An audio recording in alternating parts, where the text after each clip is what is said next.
En 1985, un adolescent en gilet de sauvetage orange, un scientifique aux cheveux ébouriffés et une voiture de sport modifiée ont changé l'histoire du cinéma à jamais. Retour vers le futur est le film de voyage dans le temps idéal. C'est intelligent, drôle et techniquement brillant. Mais, et si je vous disais que l'histoire qu'il raconte ne parle pas vraiment de voyage dans le temps ? Et si la machine à remonter le temps n'était qu'un prétexte pour raconter une histoire bien plus profonde et humaine ? Une histoire sur la peur, le courage et la nécessité, parfois, de réparer le passé de nos parents pour construire notre propre avenir.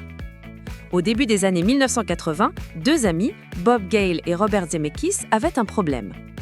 Ils avaient écrit un scénario qu'ils adoraient, mais dont personne d'autre à Hollywood ne voulait.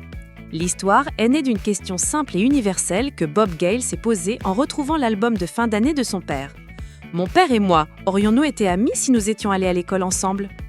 Cette idée a donné naissance à Marty McFly, un garçon qui considérait ses parents comme des ratés, prisonniers d'une vie médiocre. Et s'il pouvait revenir en arrière et voir comment ils étaient à son âge ? Le scénario a été rejeté plus de 40 fois.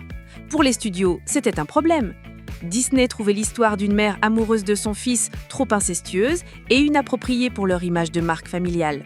D'autres studios, comme Columbia Pictures, la trouvaient trop peu osée. Ils ont suggéré à Zemeckis et Gale de le présenter à Disney. Ce fut un cauchemar. Personne ne comprenait le ton du film. Le salut est venu d'un seul nom, Steven Spielberg. Il adorait le scénario. Mais Zemeckis, qui venait d'essuyer quelques échecs, ne voulait pas apparaître comme un simple employé grâce à son célèbre ami. Il n'est retourné chez Spielberg qu'après avoir connu un succès avec « À la poursuite du diamant vert ». Finalement, Spielberg étant à la production, le film a reçu le feu vert. Mais le plus grand défi restait à venir. Ils ont choisi un acteur nommé Eric Stoltz pour incarner Marty McFly. C'était un acteur méthodique, intense et dramatique. Mais 5 semaines après le début du tournage, Zemeckis et Gale ont réalisé qu'ils avaient commis une terrible erreur. L'humour ne fonctionnait pas.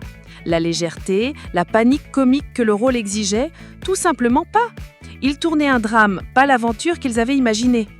Dans l'une des décisions les plus difficiles et les plus coûteuses de l'histoire d'Hollywood, ils ont renvoyé l'acteur principal alors que près d'un tiers du film était déjà tourné.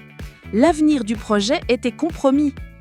La seule autre option était Michael J. Fox, mais il était coincé à tourner la série à succès Life and Learning pendant la journée. Dans un plan de production absolument fou, ils l'ont engagé.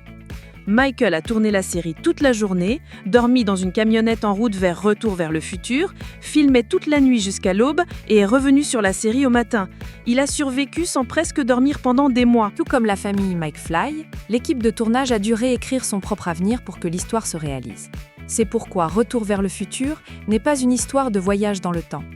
La machine à remonter le temps n'en est que le catalyseur. L'histoire est en réalité un drame familial.